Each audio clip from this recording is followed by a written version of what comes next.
All right. So this is the third movie and final one in the Urban Legend series, even though this movie has nothing to do with the prior two films in any way, shape, or form. Even though they do randomly throw in news clippings that relate to the massacres at the two universities from the previous two movies. Besides that, this is just its complete own thing, and it's not good.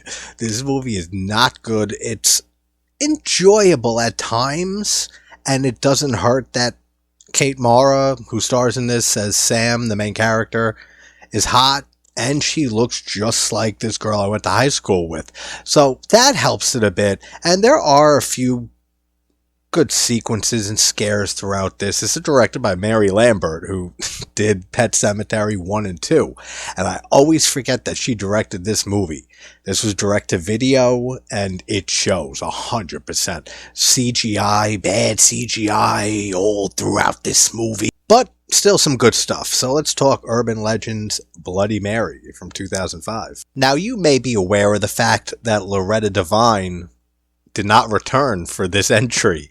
And if you've heard my thoughts on the previous two movies, you'll know how much I adore her and how she saves a lot of both of those movies for me. There's no Loretta Devine in here. Instead, they throw in this older black hippie chick who smokes a lot of pot to try to replace her, and it doesn't work one bit for me. I mean, the only reason this movie is called Urban Legends is because Bloody Mary is an actual urban legend.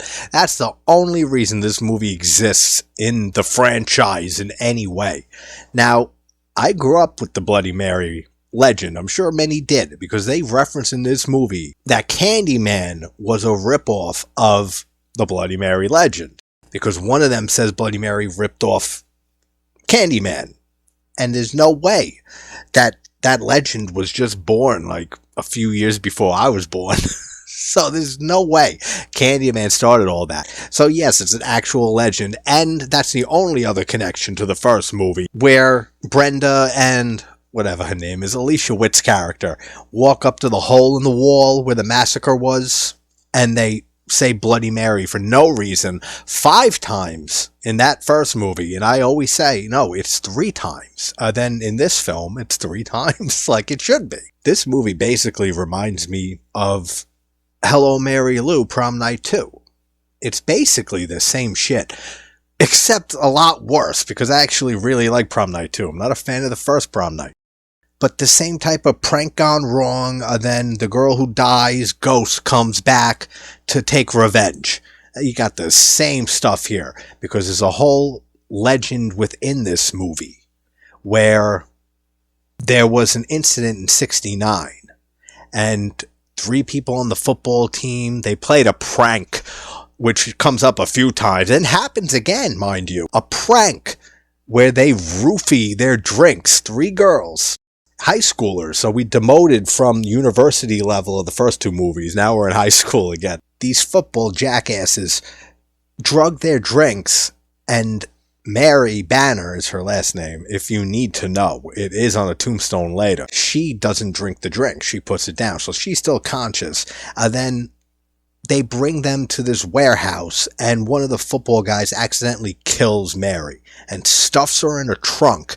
And they've never found her body in, I don't know, 50 years, 40 years, whatever time that's gone by. Now she's supposed to be the Bloody Mary of the legend in this universe. So was there no Bloody Mary legend before the incident in '69 with this girl Mary? Is this their version of Bloody Mary? I don't get it. Oh, and there's this song that plays throughout this movie all the time. Every time that Mary's ghost is present or is killing somebody, and it's a song from the dance that she was at with her friends and the football players before they got drugged and pranked and Mary died. So for some reason we hear this terrible song. It sounds like copyright-free stock music from back in the 2000s. And who the fuck spikes 3 drinks out in the open in the middle of a dance when anybody could see you from any angle? These people have no care in the world. They're spiking the shit right by the punch bowl. At least go to the bathroom. and spike them there. I would never condone that, but at least go there first, do it in secrecy, then come out, serve the drinks. Ugh, here's that song. If you couldn't tell, we're in the flashback at the dance, and Mary's dancing with this football player, and it's all a ruse with his two friends. So they drug the three of them, but she doesn't drink her drink. She puts it down, like I said. And she walks out, and it's the basement of the school. It's not some abandoned warehouse or wherever I said it was. She runs back into the school after she goes outside with her date and sees her two friends like almost falling over from the drugs that they drugged them with. So she runs off into the school, and there's nobody around. There's no one in the hallways. There's no one on the stairs. There's nobody, but yet it's packed in the auditorium wherever they're having this dance. There's not one straggler, not one person. There's not a couple making out in the hallway. I don't believe any of that. But it doesn't matter. She ends up running into the basement of the school, and the guy tries to get her to come back upstairs, and then she bites him, so he punches her in the face after saying "you bitch" in like the corniest way possible, knocks her in the face, and then she falls and her head hits a desk and she dies. So then, like I said, he takes her body, throws it in a trunk, and just locks it there. They've never checked this trunk in 30 years, because then we go to our main characters of Sam and her two hot friends who was sleeping over for the night. And they're talking about the legend. So one of them was telling it. Save this in your notebook for later. They say at the end of the legend, whoever's telling it, that Mary's body is in the trunk at the school. Put a pin in that for later. The whole story and script for this movie is so confusing. They tell that whole story about Mary Banner with the football date rape attempt. And Sam says, oh, that's bullshit. Discredits everything she's saying. Then Sam's the one to go on after they discuss a few urban legends like the pop rocks that we get in the first movie. And says, then there's Bloody Mary. And Sam starts telling the urban legend of Bloody Mary. And you look in the mirror, you say her name 3 times, and she takes you. And they takes you where? I don't know. That's her answer. So then what does Mary Banner and this whole legend of this woman coming back to take revenge for what happened to her on prom night, whatever it was, homecoming, I think, have to do with the Bloody Mary legend when you say her name in the mirror 3 times? Because first of all, they have a pillow fight for a while. That's cool. And the brother is eavesdropping on them for way too long. This guy heard one of the girls say that Bloody Mary's not a real urban legend. It's just like that movie Candyman. That was about 90 seconds, 120 seconds ago. I kind of kept a vague track. Then after the pillow fight, and we find out that Sam has a hip mom and a stepfather who's running for office. After like 2 minutes go by, the brother comes in and says, oh, by the way, Bloody Mary, was ripped off by Candyman. And they say, oh, you were listening. And they take it very calmly. I would be much more pissed off. That's a long time to be listening to somebody. 2 minutes? Who knows what I could have said in 2 minutes? Are you fucking serious? You're listening to me? Like, that's how I would have got with this brother. They just brush it off and let it slide. And then Sam says Bloody Mary 3 times. After they have their pillow fight, and they end up all laying on the ground staring up at the ceiling. She's not even looking in a mirror. And she says it 3 times, then Mary, the one who was killed 30 years ago, we see her ghost appear outside the house very briefly for just one little shot, and then back in the house. So this starts the haunting. So why does Bloody Mary being said 3 times at the ceiling tie into the old? None of the story makes sense at all when you really think about it. Now, the acting isn't dreadful in this movie. Thank God. I mean, there's at least one positive. It's not good. It's very flaky, like here and there. But it's believable. It's fine. The mom does a good job. And it depends what character's acting on screen with whatever other character, basically. Because some of them have a good dynamic and the scenes play out alright. And then there's just some that it makes the bad acting show even more. The mom and the son together? Good. They got some funny dialogue. They have a good banter back and forth. And then there's this whole side thing that happens where the other playful prank comes into play. You know, where you just roofie 3 women's drinks and you kidnap them against their will. That playful prank. That Sam works for the paper, and she published an article with an embarrassing picture of 3 of the football players, and the whole point of her article was that football players shouldn't get academic points and credits just for going to football practice. So she printed that article, and now these 3 football players, who coincidentally all of their parents were involved with the killing of Mary, all their fathers. So they're all mad at Sam and her 2 friends, I guess, that they're worthy to make the kidnap list.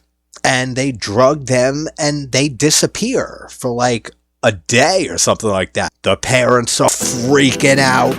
They call the sheriff, and they make like a point to zoom in on the sheriff's button that he's voting for Sam's stepdad for mayor or whatever he's running for.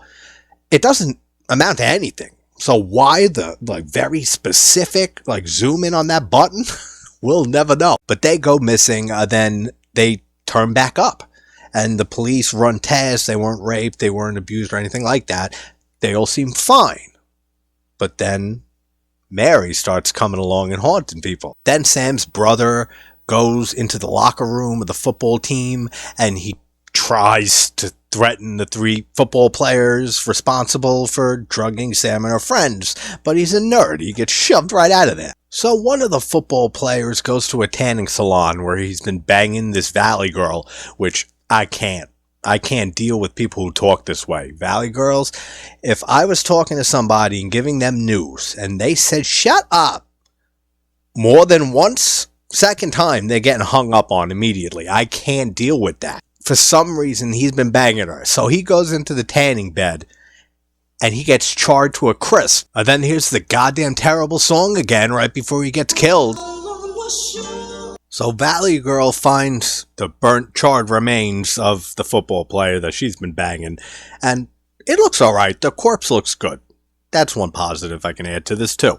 And then we get the best kill in this movie, even though it doesn't look good at all. Heather, who seems to be the boyfriend of the recently tanning deceased, she brings a history book with all of Sam's history homework, because she missed a day of school, because I'm sure they give her the day off after what happened to her and her friends. And she says, make sure you do and check your history homework.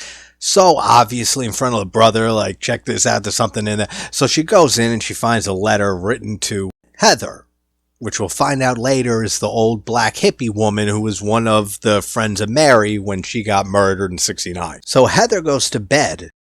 And first, this happens where she wakes up, she takes her top off, and it's shot so you just see her back with no top on. Then she walks into the bathroom just to put a bra on. And that's it. All that tells me is your actresses didn't want to do nudity in this horror movie. And also because that's not fair. But regardless, she gets back in bed. I'm trying to make this one more fun than usual because this movie is not good. It's just not. The story sucks. The acting is, like I said, alright depending. The effects aren't great. The kill that we get here is the best. Just because it's pretty terrifying if this happened to you. We see her get in bed. And then, out of a creepy doll that's hanging above her on a shelf's mouth, comes a spider. And the spider crawls down onto her body. So you know she swallowed this spider. The next morning, she gets up. She got up already. I don't know. She just woke up in the middle of the night. Doesn't matter. She gets up in the morning. And she goes in front of the mirror. And she has a pimple. And she goes and she pops the pimple. And it's CGI blood that splatters onto the mirror. It's not a lot of blood. It's more than if you were popping a pimple for sure. So it's a little excessive.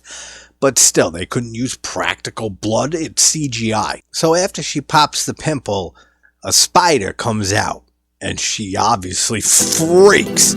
And she takes that spider, throws it on the ground, smashes it, squishes it. And then a bunch more spiders start pouring out of her pimple and crawling all over her face and her body. And they're For the most part. I don't know if they used any real spiders here. It all looks CGI, and it does not look good.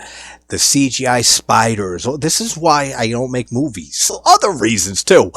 But if I were to make a movie, I would have to make everything look as realistic as possible, no matter what. Even if she said, this actress, I'm deathly afraid of spiders, don't worry, we'll CGI him in. And then as soon as you start the scene, action, she starts doing her freak out thinking the CGI, you take a bucket of real spiders and chuck them on and get a genuine reaction. That's why I don't make movies, I'd be sued. And then she starts ripping her face off a bit and more spiders come pouring out. That looks okay. It looks like there's some practical, like the latex pulling, then CGI and computer effects put over it. So it doesn't look the worst, but it still is not good. So Heather's gone, and Sam gets there right when the spiders are leaving, and I guess they just disappear into the fucking ether. But she gets there and she sees a few spiders. And then everyone thinks she's crazy for seeing that when the cops show up, because it's just deemed a suicide. And there's not a lot of Mary in this movie, like her ghost. They really skimped on Mary because of the budget of this film. We get another kill with another football player, and he sees Mary's ghost, and just basic effects on her. That doesn't look good either. And almost hits her and pulls the car over, and doesn't think that was strange. He goes over to an electric fence that says high voltage on it, and he pisses on the fence. And then you just see a hand, Mary's hand, lift up the lever and turn the fence on, and it shocks him and knocks him backwards, and his dick is smoking. That's so funny. And then the cops show up, and the guy says, yo, this guy's dick is smoking. That's one of the funniest things in this movie. There is one jump scare in this movie that I think is pretty good, and it's very Japanese or Indonesian horror, the way that it plays out. It's very early on after she summons Bloody Mary. Again, or Mary Banner, or how it's related, who cares? Sam is on her desk, and she's wiping her eyes, she's tired. Then she sees the door open, and she sees Mary's face for a second. She closes her eyes, and while she's closing her eyes, hoping it goes away, the ghost of Mary just stands and stares at her for a good few seconds. Then she finally opens her eyes and the ghost is gone. That's kind of creepy. That's really cool. Then this is where this movie kind of gets increasingly more boring as time goes on. Long stretches of nothing really. So Sam and her brother end up looking on the internet, which funny mentions of dial-up at the house, and they have the keys to the newspaper room in the school, so they go there instead because it's faster. And they look up the whole 69 incident of Mary dying and the other two girls, so they try to track the other two down. And one committed suicide several years afterwards. And the only one who survived and is still alive is the Black Stoner woman, who was also there with Mary and the other friend. And they look her up in the phone book. Remember those things? And then the football coach ends up being creepy around them and saying, get out of here, the school's closed, you're not supposed to be here. And then turns the computer back on, and these kids don't know Sleuth 101. You always have that icon right on the X button so you can X out the browser, but they just left everything up there. Then they go see Grace. She's funny at times, but does nothing on Loretta Devine's character from the first two. When they first go to the door and the brother puts his hand and knocks on the door like this, then she opens the door and goes, power to the people, free some woman who's in prison or whatever, what's up? And they say, yeah, we want to talk to you about that night in 69, and she slams the door in their faces. And then the brother just goes, power to the people, and she opens the door back up, says, that's right, come on in. Then says, take their shoes off, and this woman's just a complete pothead, and they notice it. And he makes a funny little gesture, the brother, and she ends up saying what they have to do. that they have to put Mary's soul at rest, and they never found her that night, and she doesn't remember the names of the football players that drugged them and put on this whole prank. I don't buy any of that. She says, I don't remember how to tie my shoes. I don't remember my dates for homecoming. Yeah, when something like that happens, though, you probably do remember their names forever. And then the brother finds out that the letters in the history homework that Heather, before the spiders burst out her face, brought to Sam were written to Heather from Grace. And there's drawings in Grace's house of how everybody's dying, of the spiders coming out of Heather and the guy who got burnt to a crisp in the tanning salon. So she's drawn all of these.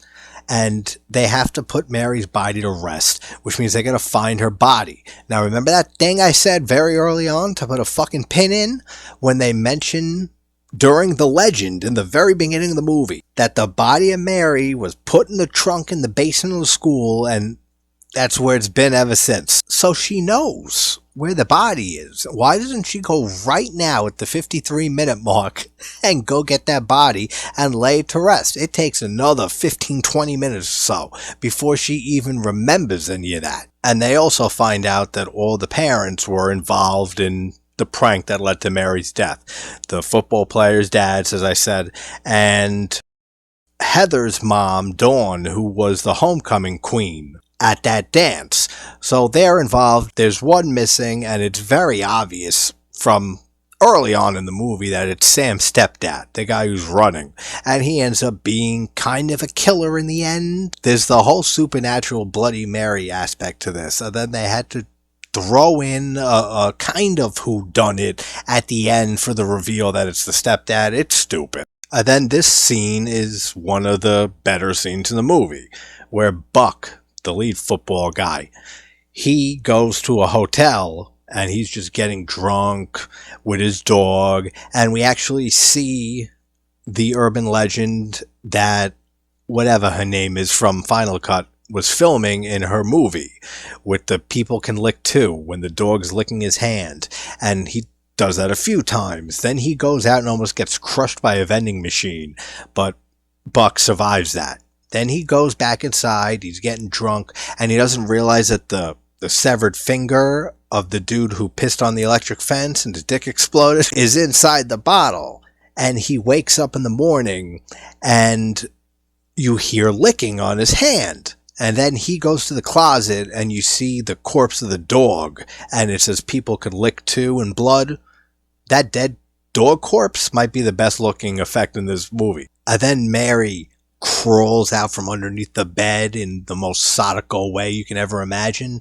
And again, she doesn't look good at all. The makeup on her, it's passable, but it's not like creepy or anything. And she takes the bottle and she shows the finger inside it to Buck, and then she breaks it, and he punches the ghost in the face. That's funny.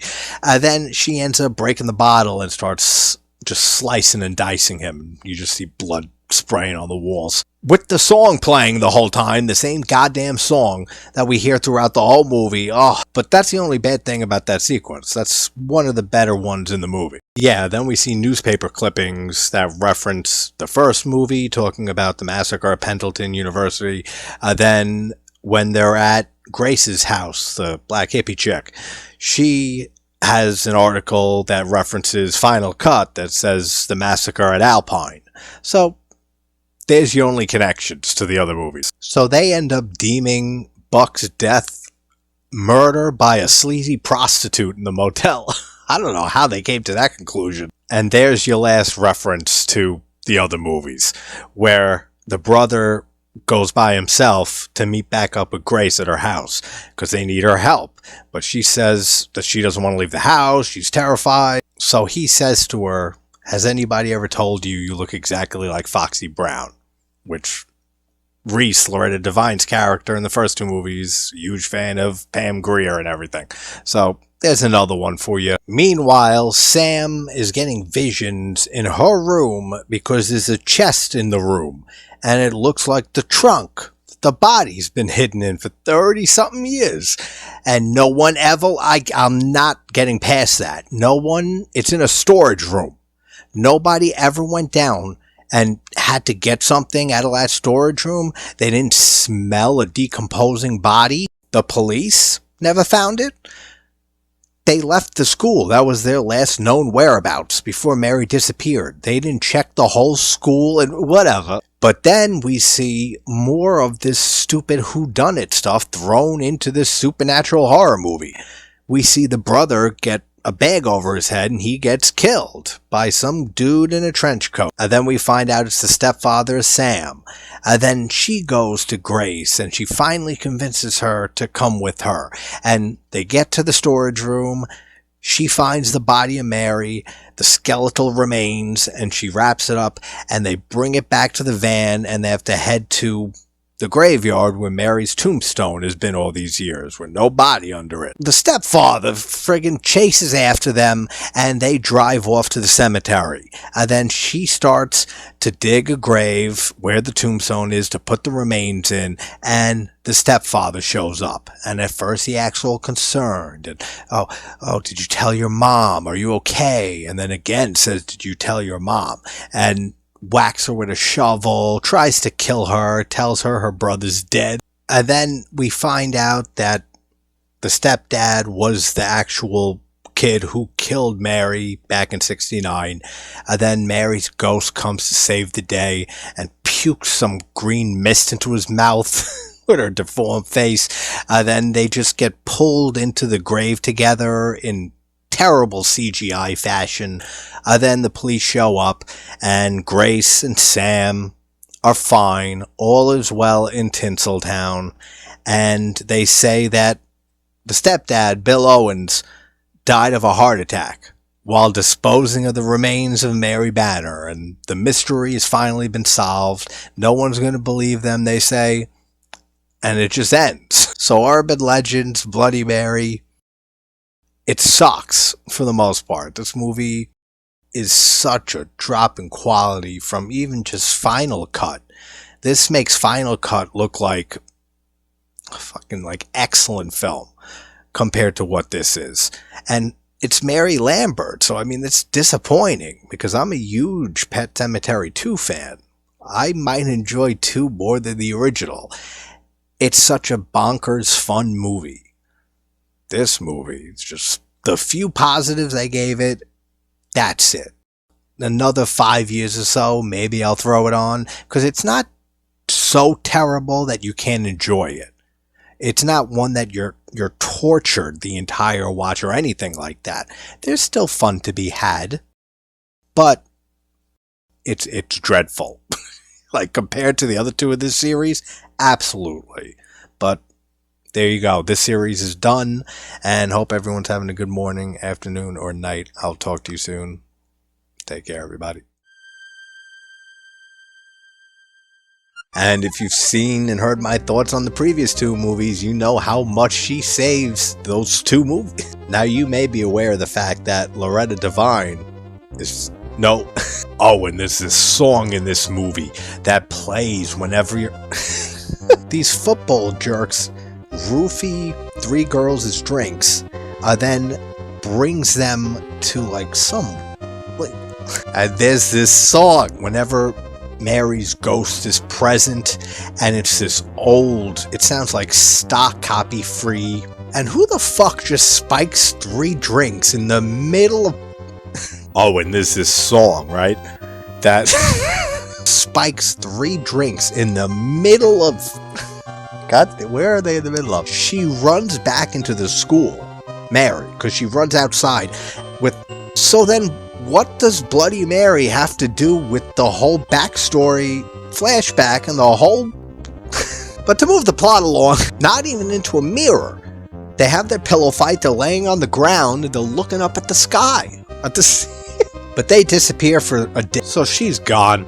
And Heather... And there is not a lot of Mary in this movie. They went real cheap with her, just like the budget. That's one of 4 or 5 things that are... then the football coach ends the bloopers.